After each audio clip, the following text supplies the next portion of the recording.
Good evening, Rinpoche. Good morning. Yes. How are you? How are you?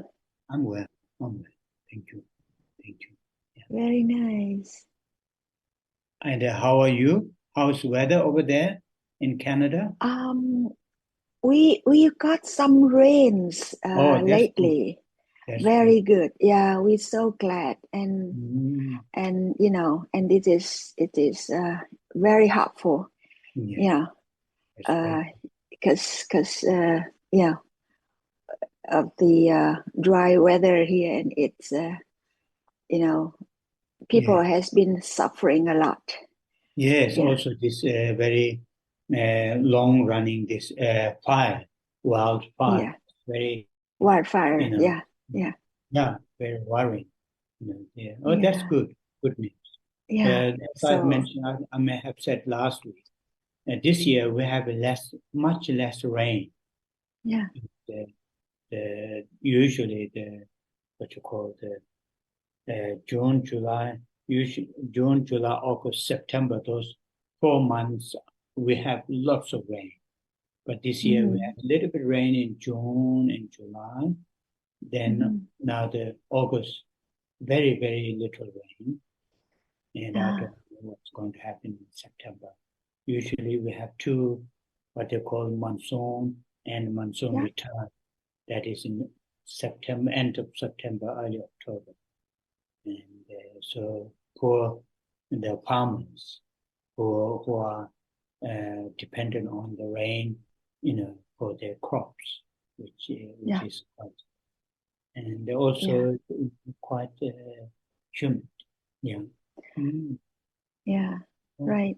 So we so glad that we got some rain lately. For the last 3 days has been raining. Oh, that's good. Yeah. Mm, Yes. mm, Good. Yeah. okay.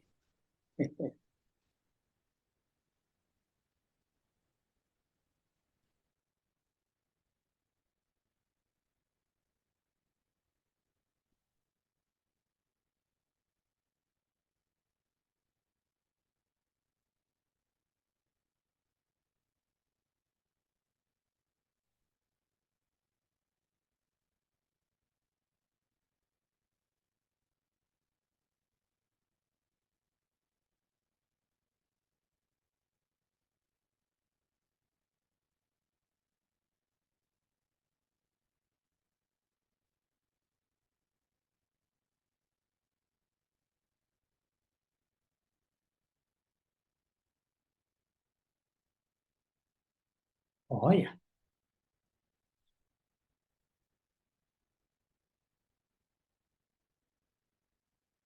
With my sincere greetings, we are going to start this class, and we will start the class as always with the refuge and bodhicitta as our main motivations, not just to join the class, but also in our everyday life, in our everyday life, try to live our life with the mind taking refuge in three jewels and the altruistic awakened mind, bodhicitta. So it is, this every time when we come together, starting with the refuge and bodhicitta, has two purposes. The first purpose is immediate, right?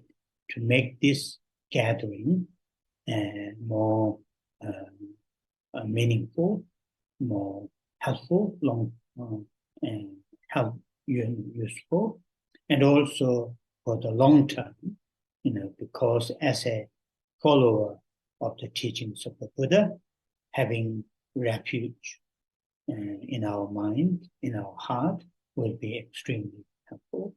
Then, of course, same as the bodhicitta. Mm-hmm.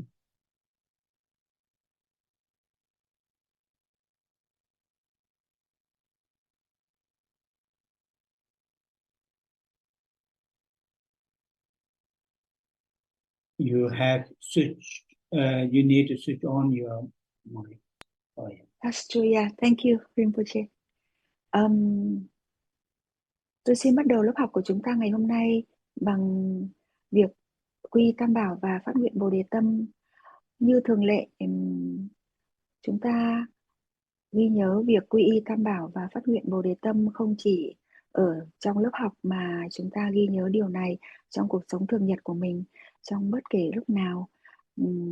Điều này nó mang nhiều ý nghĩa. Thứ nhất, nó mang hai ý nghĩa chính, đó là ý nghĩa trực tiếp và ý nghĩa lâu dài.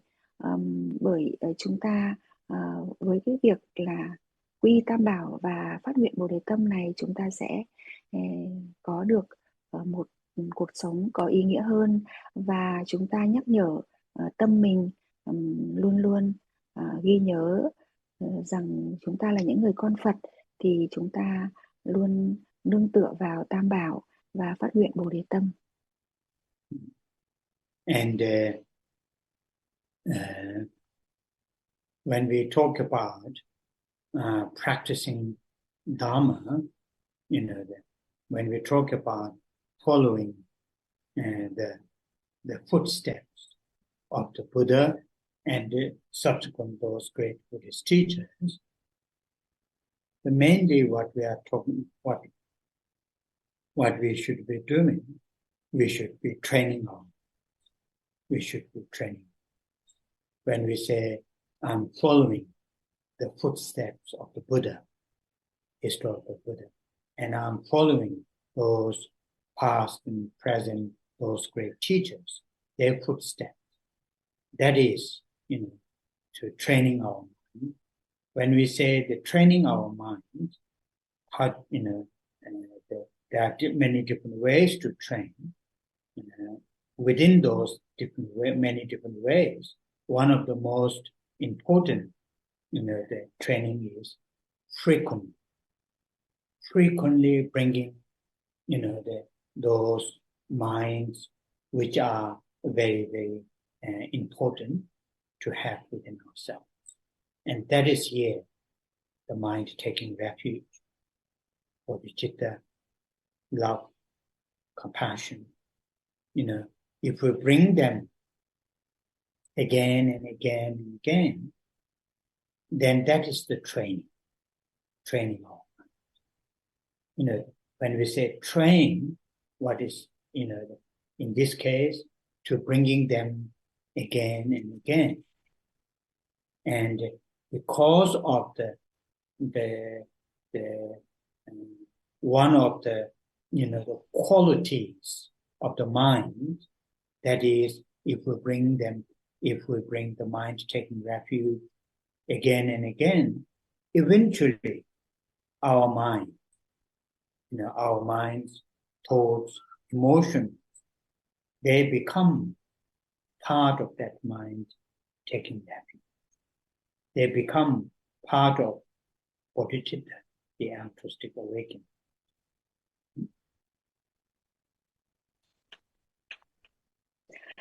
Khi chúng ta đi theo Phật Pháp và theo những lời dạy của Đức Phật và những lời dạy của các vị thầy trong quá khứ và những vị thầy hiện tại, chúng ta luôn luôn ghi nhớ là cần phải luyện tâm mình. Thế nào là luyện tâm? Luyện tâm thì có rất là nhiều con đường, và luyện tâm thường xuyên là vô cùng quan trọng.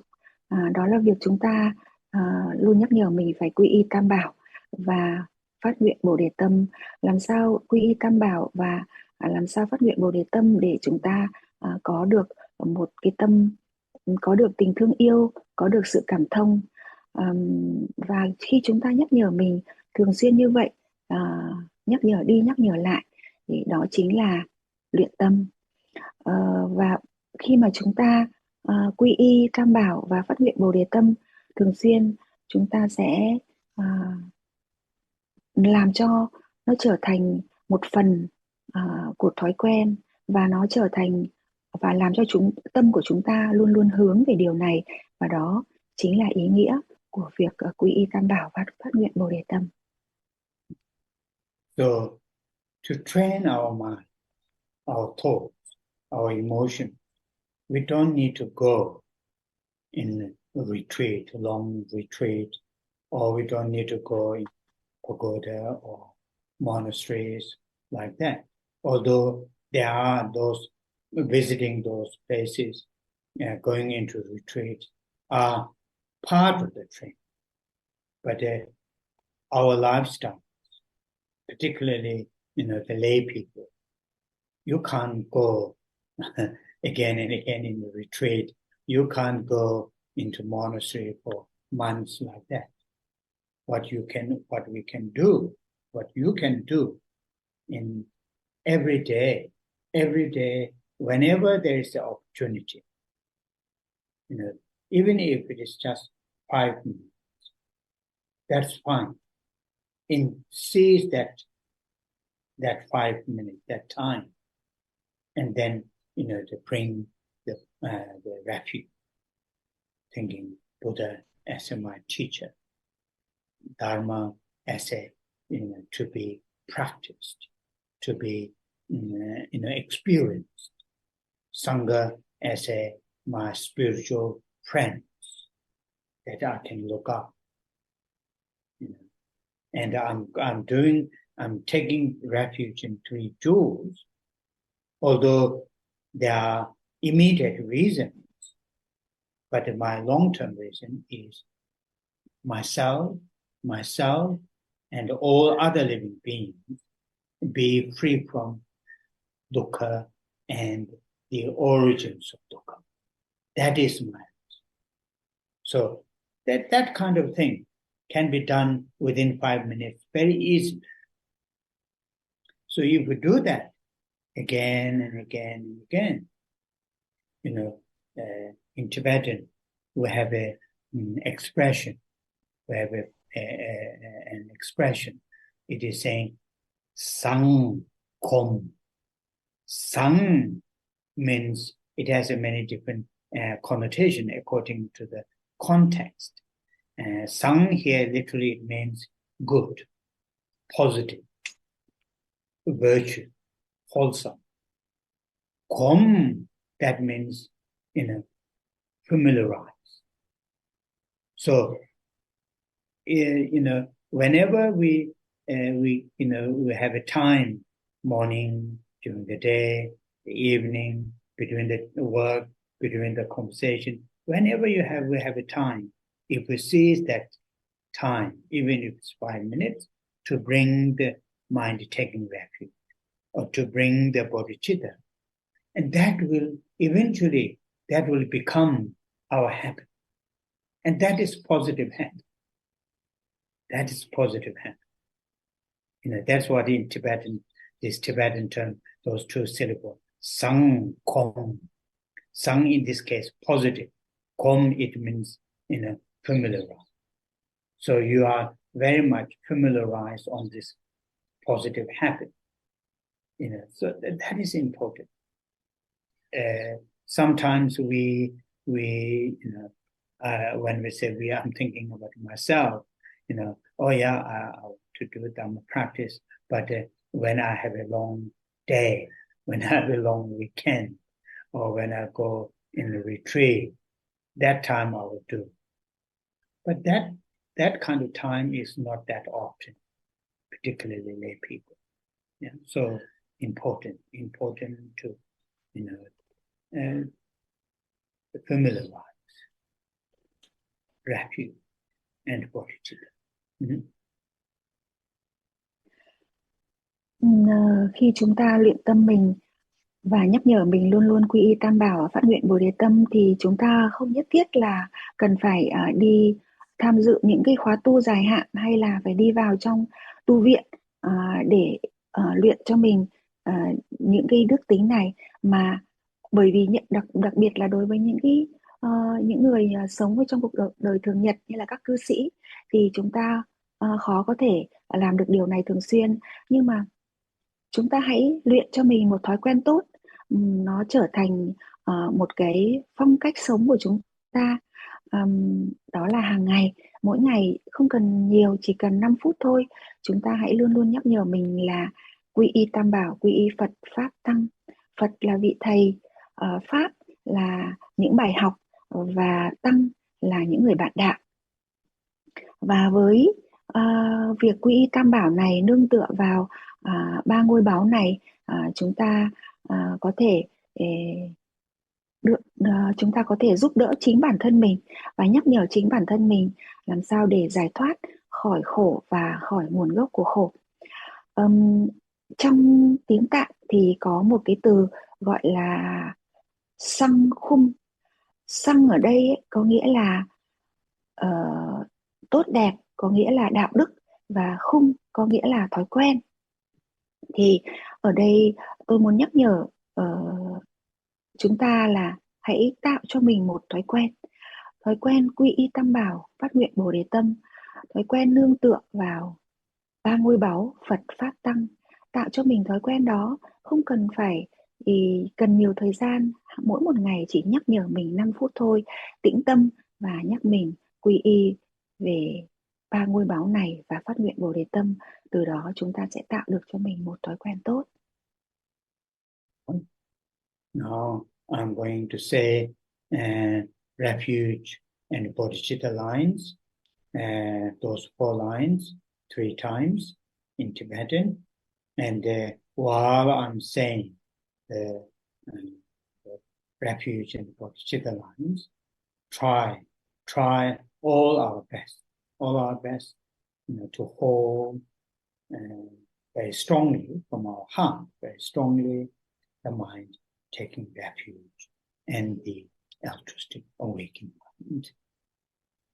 Và giờ đây tôi sẽ đọc 4 câu gồm có là chúng ta quy y tam bảo và câu chú phát nguyện bồ đề tâm. Tôi sẽ đọc 3 lần và trong khi tôi đọc thì cả lớp mình hãy cùng nhau hướng tâm một cách nhiệt thành vào quy y tam bảo, phát nguyện bồ đề tâm.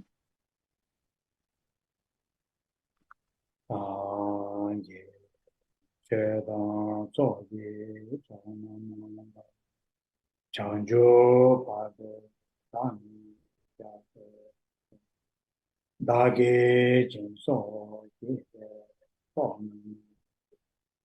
dola penje sanje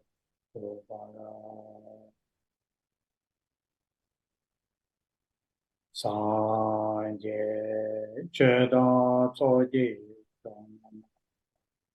chanjo pato dani dage jinso jibe tsonam dola penje sanje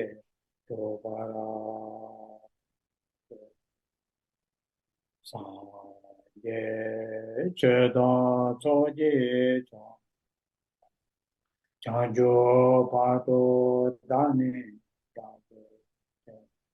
dage jinso jibe tsonam dola penje sanje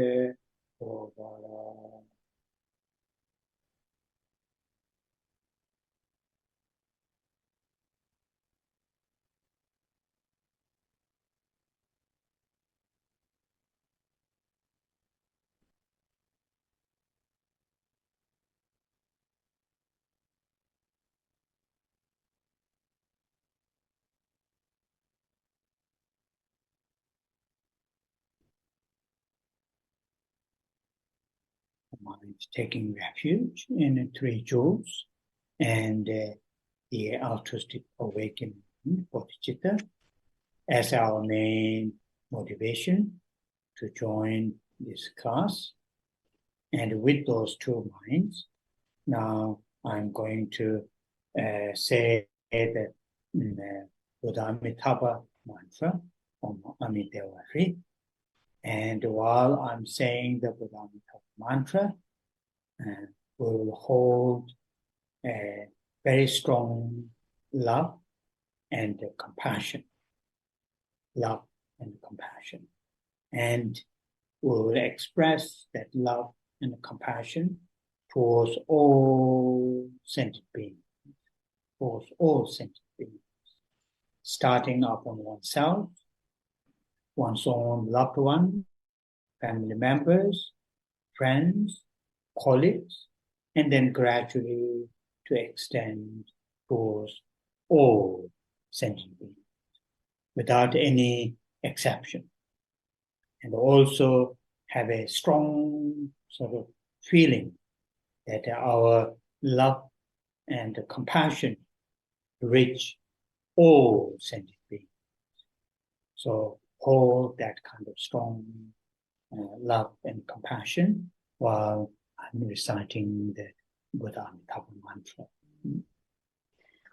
Và giờ đây thì tôi sẽ đọc câu chú của Phật A Di Đà, và để chúng ta phát khởi lòng từ bi và sự cảm thông tới tất cả mọi chúng sinh.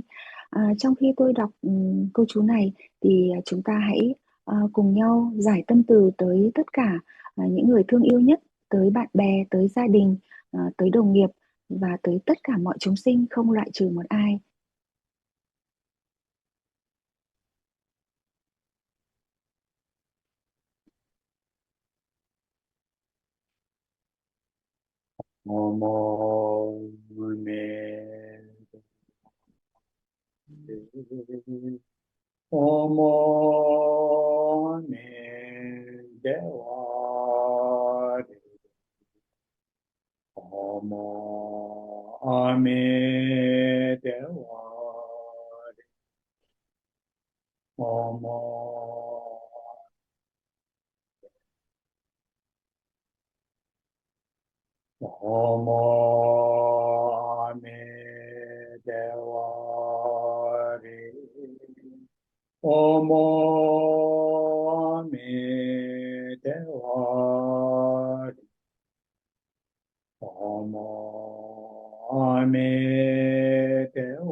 Omo me dewa de. Omo me dewa de. Omo me dewa. Omo me.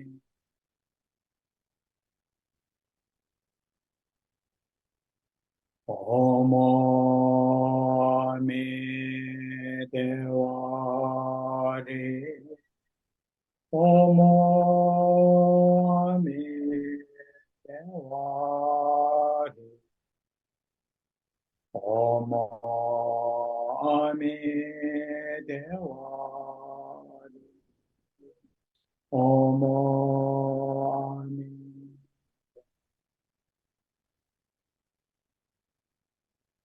Omo me dewa de. Omo me dewa de. Omo me dewa de. Ame de.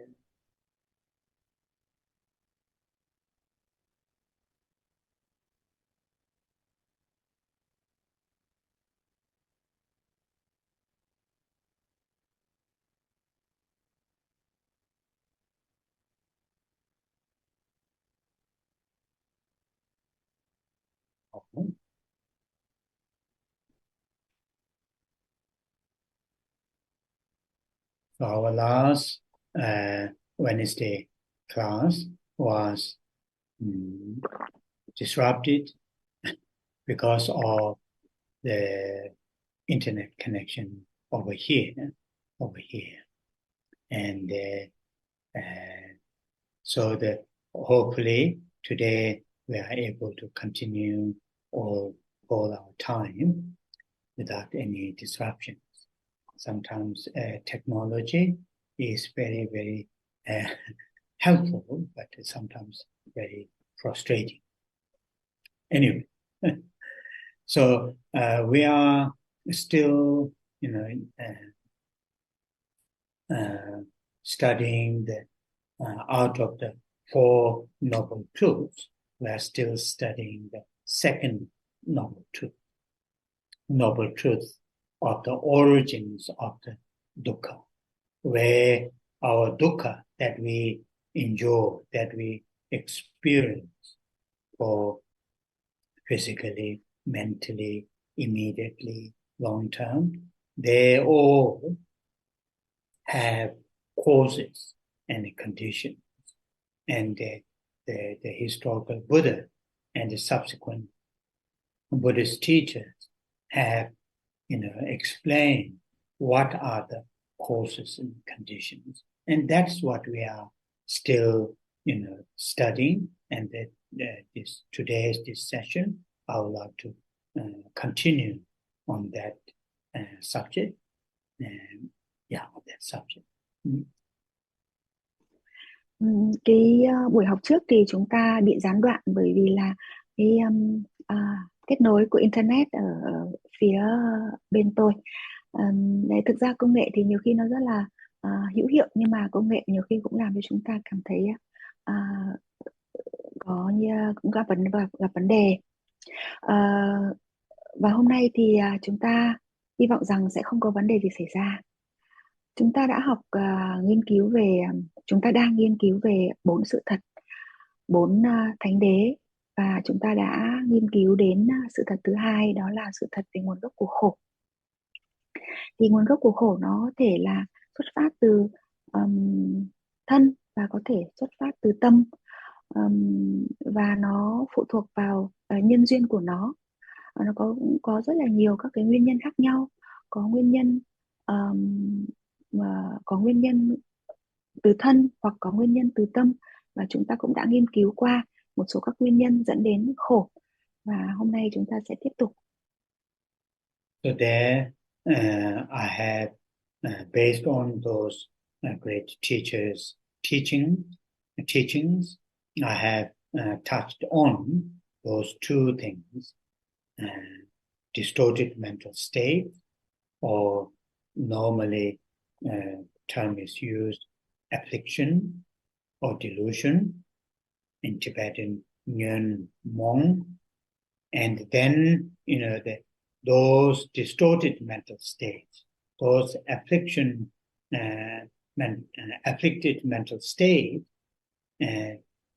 lead to act, us to act, and these are called in Tibetan law, and in Sanskrit karma, and in English action. So those are the two, the distorted mental states and the action karma. Those are the two causes, main causes. And the first one, distorted mental states, I explain there are 6 root afflictions, and 20 secondary afflictions. So that is what, briefly recap so far what we have studied. Nói về nguyên nhân của khổ thì chúng ta đã học qua những cái khái niệm cơ bản thông qua những lời dạy của các vị thầy vĩ đại. Và ở đây trong mấy bài học gần đây nhất thì tôi cũng đã nhắc đến 2 cái nguyên nhân chính. Đó là nguyên nhân dẫn đến các cái phiền não, đó là tâm điên đảo và nghiệp. Thì ở đây tâm điên đảo thì chúng ta đã học qua khái niệm này. Trong tiếng Tạng thì gọi là THIийнMong. Nó là dẫn đến các cái cảm xúc, dẫn đến các cái phiền não do cảm xúc. Và một lý do nữa đó là nghiệp, mà trong tiếng Tạng gọi là lê, và chúng ta gọi là tiếng Anh có thể gọi là hành động, và trong Phật pháp thì chúng ta gọi đó là nghiệp. Và trong cái phần mà tâm điên đảo á, thì tôi cũng đã nhắc đến 6 căn bản của phiền não và 20 cái nguyên nhân phụ, 6 nguyên nhân chính, 6 điểm chính là 6 căn bản của phiền não và 20 tùy phiền não. Đó là những các cái khái niệm mà chúng ta đã nhắc đến và chúng ta đã đi qua. Oh yeah. So, and that some of those points that I've shared last or 2-3 classes on this subject, these are something useful people to learn. Why it is useful? Because, as Buddha had said, subsequent Buddhist teachers have said, these two, affliction and the karma, are the causes that us to experience dukkha, the personal truth. So now then, if these two are the causes, then because we don't want and we don't like the dukkha, either even if it's very small, we don't want and we don't like it. If that is the case, then it is very logical. It is very logical to sort it out, the causes, to deal with the causes. And in order to get rid of those two afflictions or distorted mental states and karma actions led by those distorted mental states, then what we need to do, we have to understand what are the distorted mental states and how these distorted mental states lead us make us to act physically, verbally, and mentally. If we know, then we are in a better position. Effectively, we can, abandon or get rid of the affliction and the karma. That is how very logical. If we're able to get rid of these two, then we will not have dukkha. Even the slightest dukkha won't be there because causes were not there. Mm-hmm.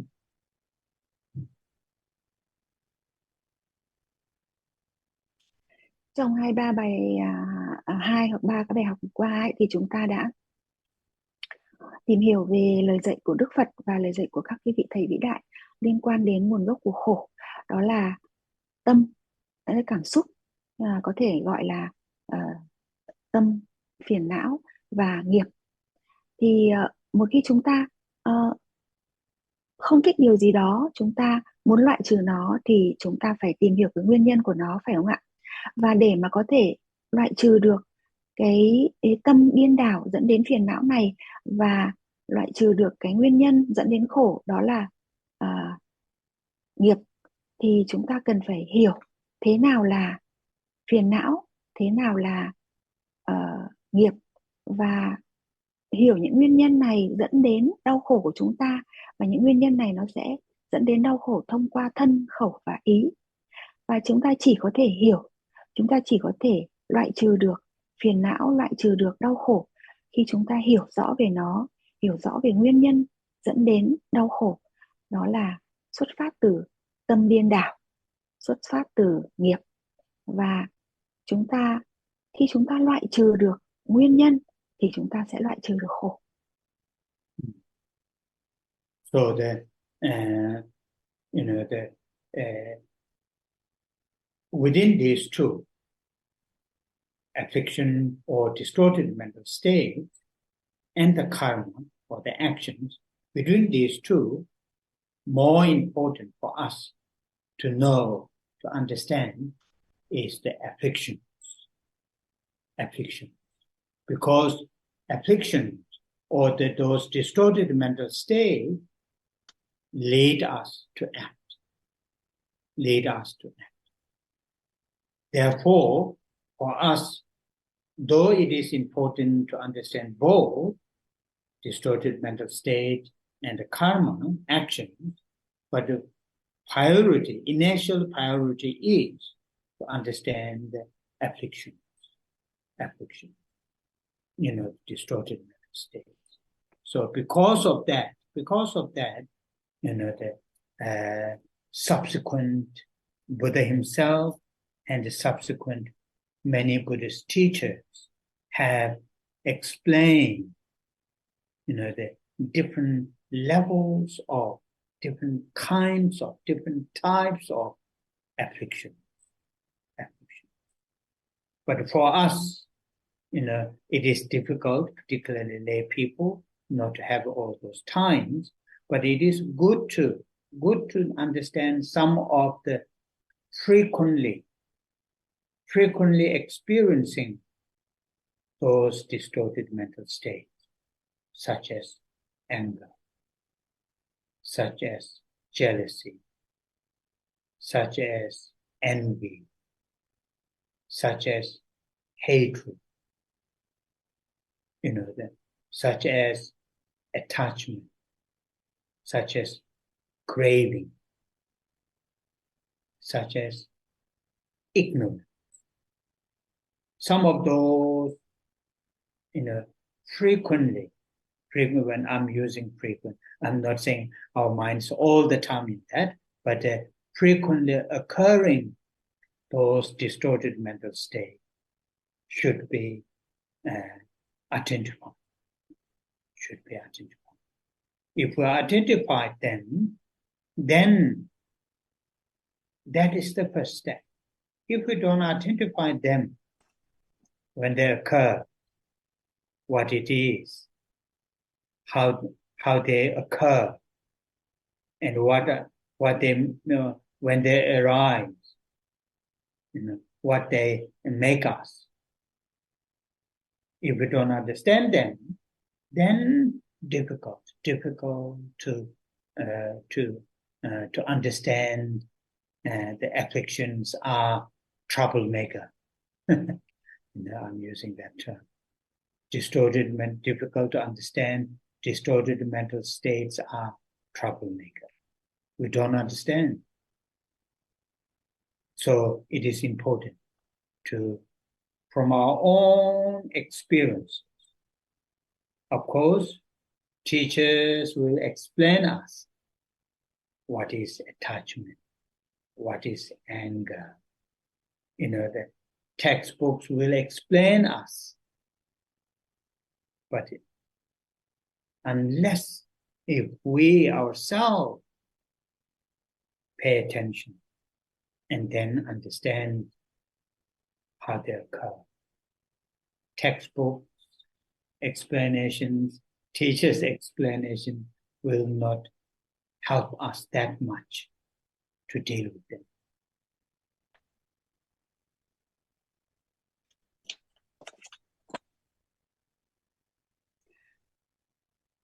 Cái nguyên nhân của khổ ấy, thì trong hai cái nguyên nhân là nguyên nhân về, một là tâm điên đảo và hai nữa là nghiệp ấy.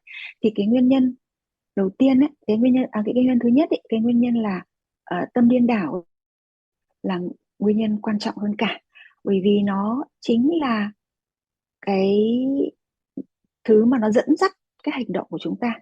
Tâm nó dẫn dắt mọi hành động của chúng ta, cho nên là khi chúng ta hiểu về cái nguyên nhân của tâm điên đảo và nguyên nhân của các cảm xúc gây ra, các phiền não gây ra bởi tâm điên đảo này, thì chúng ta sẽ hiểu rõ hơn về nguồn gốc của khổ.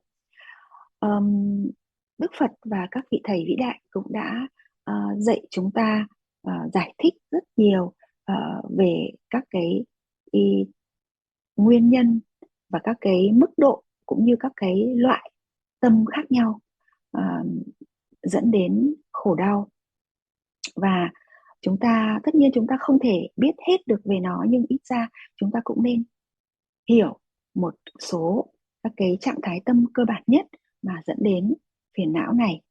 Đó là có thể nhắc đến ở đây là sân, hận, ghen tị, tham đắm và si mê.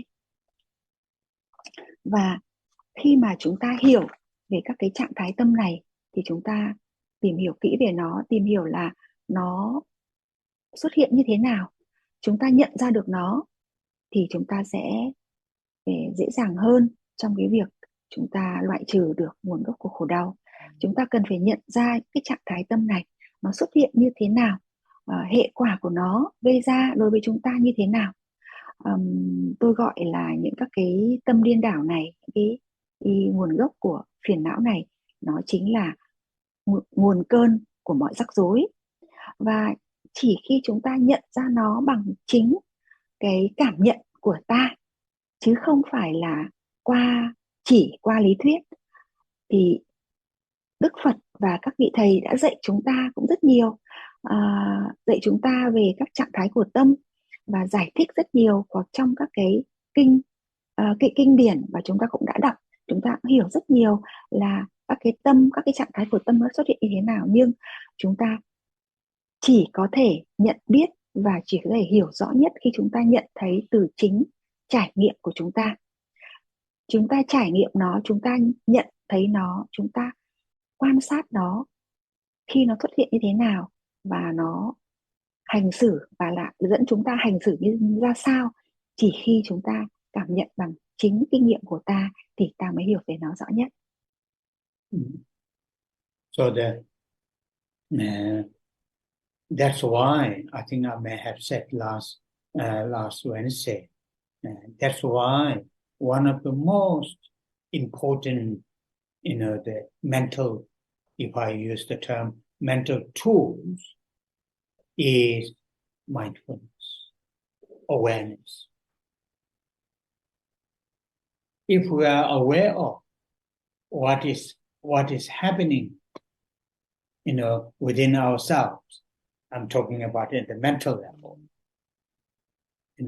if we are aware of, if we are be mindful, then that mindfulness, that awareness will function or act as a mirror to see what kind of color of mind is in here. Of course, we experience many positive minds, like a refuge, like bodhicitta, like love, like compassion. We do. But we also, experience those other mental states, anger, jealousy, envy, so on and so forth. And that is so that mindfulness or awareness, whichever, these two are sometimes interchangeable. Sometimes we say mindfulness, sometimes we say awareness, then will alert us, will sort of alarm us. Oh, anger is present, or attachment is present, or jealousy is present. When that alarm bell rings, then we have an opportunity, we have a chance to observe when anger arises, how it happens, and what are the consequences, what are the causes. Normally, we don't pay that much attention. When these, distorted mental state arise, we just act, that's it. And maybe later we may say sorry to our friends or partners, or we may say, oh, I'm purifying my early anger, then that's it. That will not work, particularly in the long term. We need to understand when, for example, I need to understand when anger arises, how that arisal of the anger, how that really my entire mental state, disturbed. And not only my mental state, even that disturbed my physical appearance. And not only that, even in certain cases, I may act physically. And those are the things that we need to understand. Then we will have we'll have the determination to deal with it. Mm-hmm.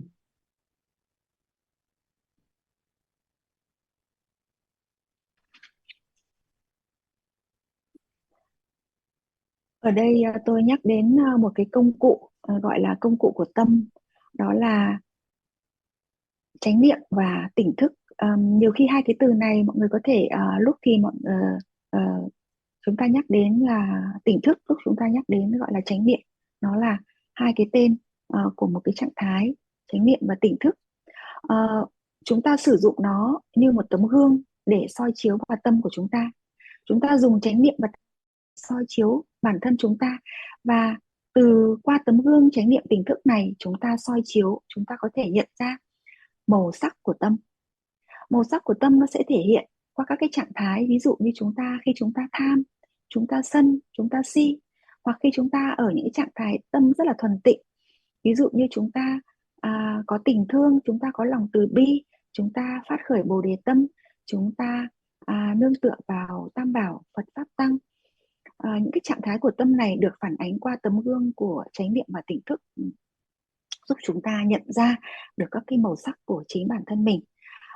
Khi chúng ta đang lên cơn sân, giận dữ, thì chúng ta có thể thông qua chánh niệm và tỉnh thức chúng ta có thể nhận biết rằng chúng ta tâm đang sân, hoặc đang ghen tức, hoặc đang tham lam.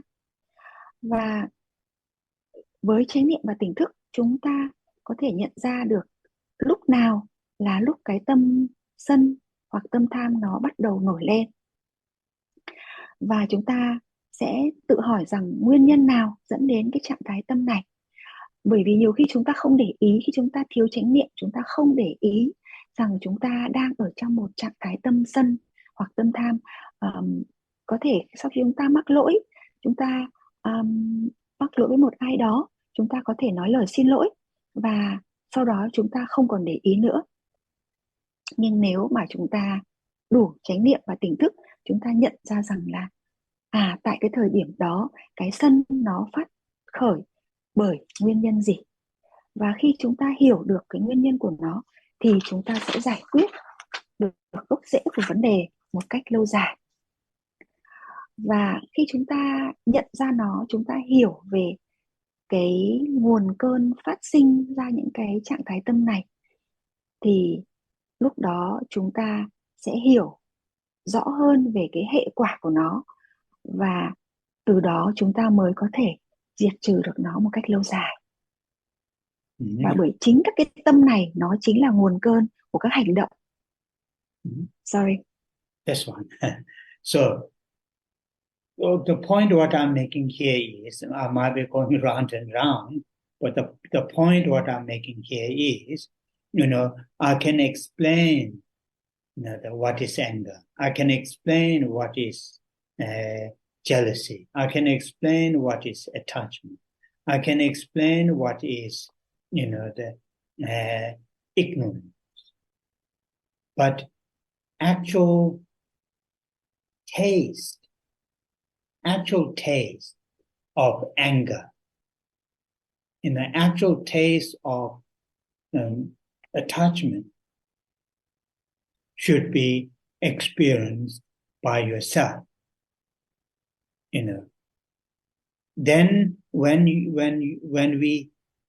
we taste the anger, when we taste by ourselves the attachment, and what are the consequences when we are aware of, then we will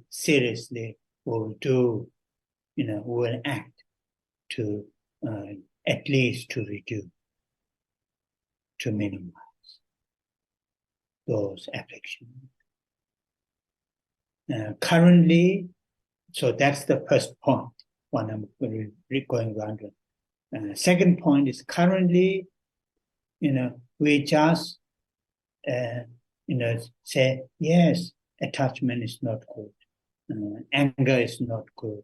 Jealousy is not good. We just say that. And occasionally, when ourselves caught up with the anger, jealousy, and just, sort it out that. But we don't look at, we don't, pay that much attention in the depth. Therefore, we don't do serious job. Serious in the sense to reduce, to minimize, to get rid of. We don't do that. If we don't work in that way, then not that we will not make that much progress. What in English, we have there is an expression: 2 steps forward, 2 steps backward. That's what in English. So what does that mean? There isn't that much progress. So to make progress in our journey, spiritual journey, then we need to understand, that, and by ourselves, we need to understand how serious, how destructive these afflictions are. So that's my second point.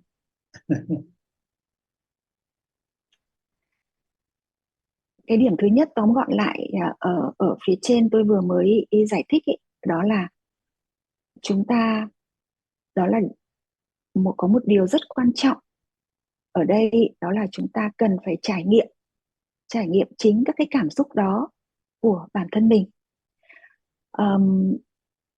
Tôi có thể giải thích nghĩa của cái từ giận, từ tham, từ ghen tị, nghĩa của cái từ si mê.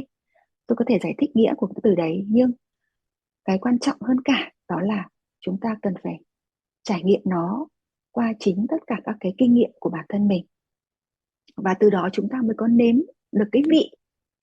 Bản thân chúng ta tự nếm được cái vị của các cái cảm xúc này, và từ đó chúng ta hiểu về cái hệ quả của nó, và biết hệ quả của nó thì chúng ta mới có thể có các cái hành động, có các cái phương pháp để chúng ta giảm trừ được các cái cảm xúc này, giảm trừ được các cái trạng thái tâm này. Điều thứ hai tôi muốn nói đến ở đây đó là tất cả các cái cảm xúc tham, sân, si, ghen tị đều là những cái cảm xúc rất là tiêu cực, và khi chúng ta không hiểu sâu về nó, chúng ta không hiểu cội rễ của nó, thì chúng ta không thể nào tiến bộ trên con đường rèn luyện tu tập được. Ở đây nhiều khi người Anh người ta hay nói cái câu là 2 bước tiến rồi lại 2 bước lùi, không đi đến đâu cả. Và chúng ta chỉ có thể giải quyết được, chúng ta chỉ có thể tu luyện được bản thân khi chúng ta hiểu rõ về các cảm xúc này và chúng ta hiểu rõ về bản chất của nó. So once we understand the seriousness, the most destructive nature of these distorted mental states, these afflictions, because by nature, we love ourselves. That's nature. We love ourselves. So because we love ourselves, and when we understand these afflictions are very, very destructive, then we will do something. We will do something. And the first thing is, what we have to do, we have to reduce their occurrence. That's the first thing. Difficult to completely get rid of immediately. Reduce the occurrence. Reduce the intensity. Reduce the number. That's the first thing. For example, if I'm experiencing, anger 3, 4, 5 times a week, then I need to reduce the number. If I have a very uncontrollable anger, I need to reduce that intensity. That's how it is. That's how it is. Anger, jealousy, envy, attachment, they will not go away from our mental continuum praying to the Buddha or praying to our teachers. No, they will not go. They will stay with us. We have to act by ourselves. And how to act? And these are what you call the strategy that we need to build. Some of the Buddhist teachers use, the analogies. If my this garment is, soaked with the dirt, some are very gross, some are very, very much, or more or less, ingrained with the materials. So, but I don't like those dirt. First thing is those gross ones need to clean. Then gradually those subtle. And that is here. We need to, we need to build strategy. These are very, very, sometimes the modern organizations, how they build the companies, how they, uh, do their project. Sometimes very, very, helpful to take their, the structures and these words. Strategy is important. Skillful is important. It is not just banging our head. Now I want to get rid of attachment. It's not like that. We need to build strategy. We have to have the skill. Then we can, very much called successfully, we can reduce these afflictions. Once intensity, the frequency of these distorted mental states reduce, actions, karma, due to those will also reduce. That's automatic. That's automatic.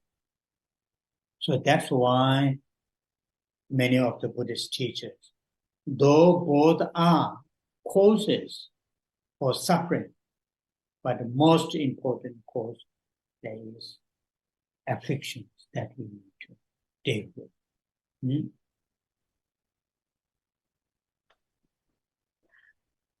Khi chúng ta hiểu về tâm điên đảo, hiểu về các cái cảm xúc, hiểu các trạng thái của tâm, thì chúng ta sẽ có thể tìm cách để giảm trừ nó hiệu quả hơn.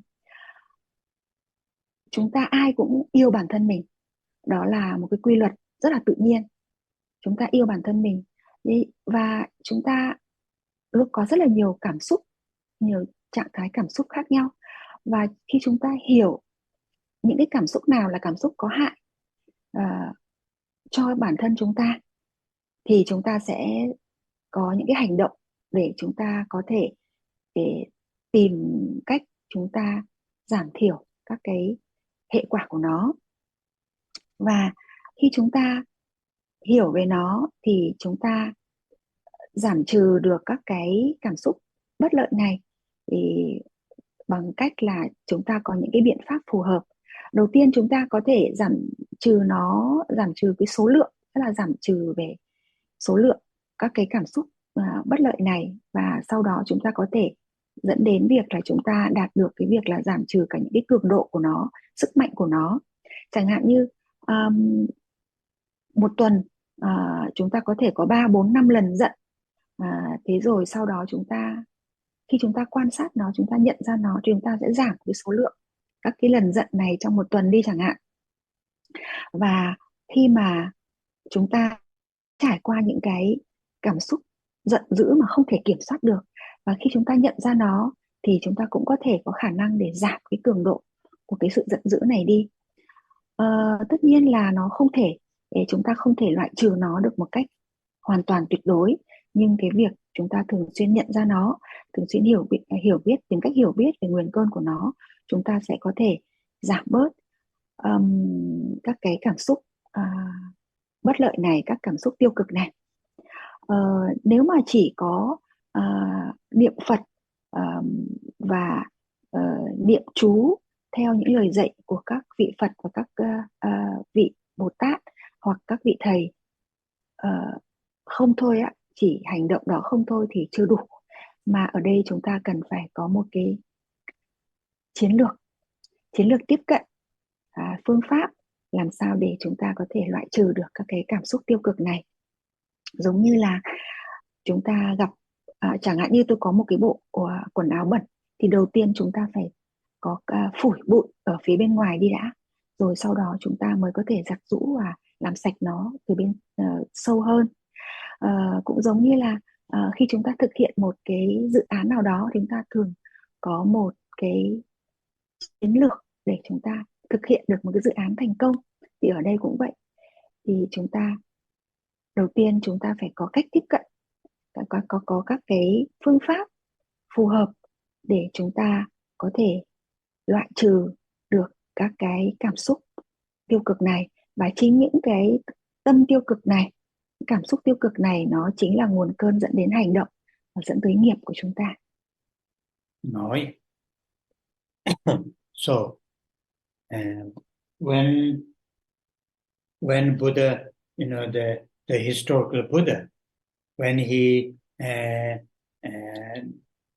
taught this first teaching after his enlightenment, the Four Noble Truths, and with regard to the second Noble Truth, which is that we are studying the Noble Truth of Dukkha, Noble Truth of origins of Dukkha, with regard to that, Buddha had said it should be abandoned. It should be abandoned. With regard to the first Noble Truth that we have studied before, with regard to the Noble Truth of Dukkha, what Buddha had said, it should be fully understood. So with regard to the suffering, we need to understand as a suffering. Dukkha as a dukkha, fully, completely. With regard to the second Noble Truth, which is the origins of dukkha, then our action is to abandon. Abandon this which I've just explained, reducing intensity, reducing the number. That is how we can gradually abandon. The purpose of abandoning the origins of dukkha is it will, what you call get rid of, then we will not experience the first Noble Truth, which is dukkha. So the connection between the first Noble Truth and the second Noble Truth. What should we do with regard to the first Noble Truth? Should be understood as a dukkha. With regard to the second Noble Truth, what we should do, we should abandon it. So that is, important.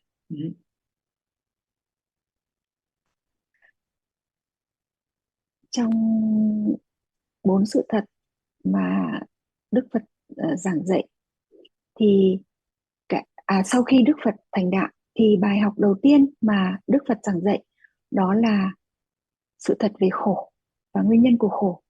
Đối với sự thật về khổ thì Ngài dạy rằng khổ phải được hiểu biết một cách sâu sắc, và nguyên nhân của khổ thì phải được loại trừ. Và khi hiểu về khổ, hiểu sâu sắc về nó để có thể dẫn tới loại trừ nguyên nhân của khổ, thì khi Đức Phật dạy là loại trừ nguyên nhân của khổ thì loại trừ về số lượng và loại trừ về cường độ. Khi loại trừ nguyên nhân của khổ thì mới có thể diệt khổ được. Và Đức Phật luôn luôn nhắc nhở chúng ta, các đệ tử của Ngài, hiểu về khổ. Đối với khổ thì phải hiểu, và đối với nguyên nhân của khổ thì cần phải loại trừ. So, when we understand these two, relation to ourselves, not something outside there, or not something others. I am not in that way, but Noble Truth of Dukkha and the origins of Dukkha, when these two understand relation to ourselves, our own existence, then we'll have the one of the part of the two main causes to take refuge in Buddha, Dharma, and Sangha. We will have one of those two important causes. That is understanding the nature of dukkha and the origins of dukkha, relation to ourselves. When we have that understanding, then we will automatically seek refuge. We will seek, the refuge. Currently, many of us, we don't seek refuge that much, that strongly, that very confidently, because we don't understand that much that those two, dukkha and the origins of dukkha, relation to ourselves.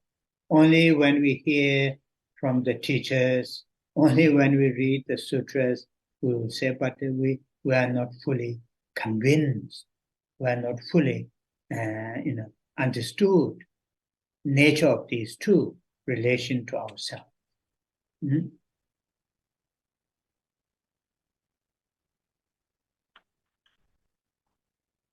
Khi chúng ta học về khổ và nguyên nhân của khổ thì chúng ta phải hiểu nó trong mối liên quan với chính bản thân chúng ta, chứ không phải là liên quan đến bên ngoài. Và khi chúng ta quy y Tam Bảo Phật Pháp Tăng, chúng ta cần phải hiểu sâu sắc là vì sao chúng ta quy y Tam Bảo. Và khi chúng ta hiểu sâu sắc về nguyên nhân của khổ và hiểu sâu sắc về khổ và nguyên nhân của khổ thì chúng ta sẽ tin tưởng sâu sắc hơn nữa vào việc quy y Tam Bảo.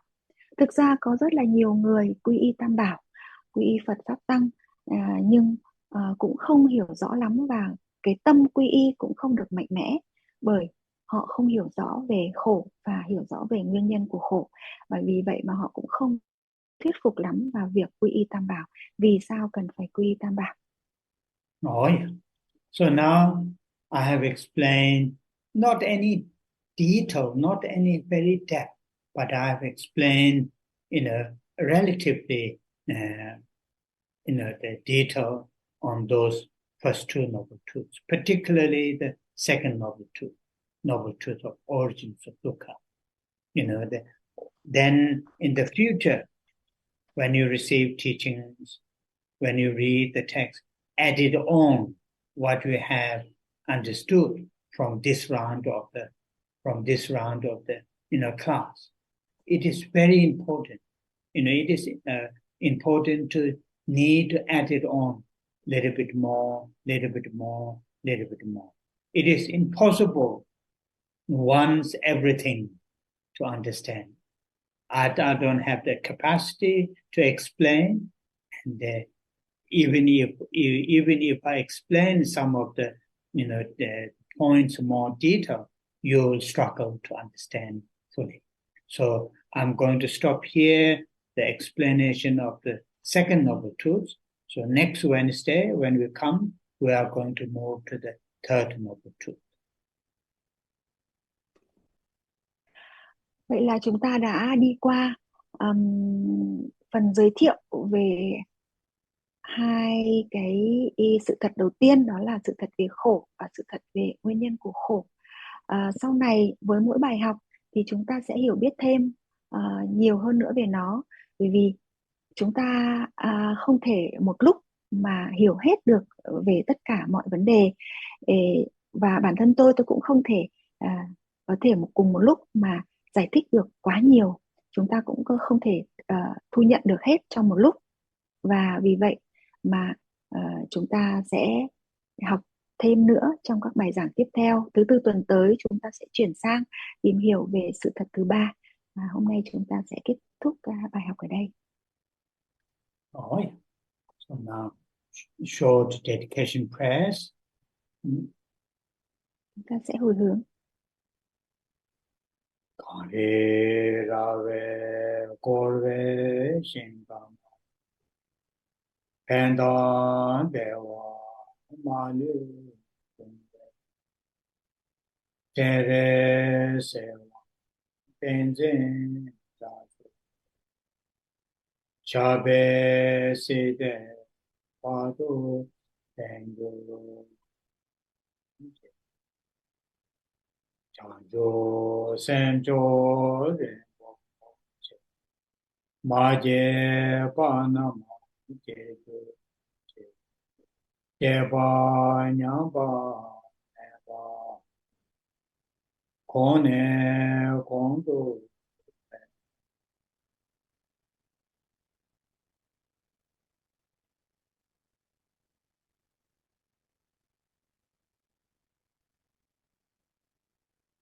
Oh yeah, thank you. Thank you, Rinpoche. Thank you, Rinpoche. Thank you, Rinpoche. Good night. I will see you next Cảm ơn. Cảm ơn cả nhà. Thank you, Rinpoche. Thank you.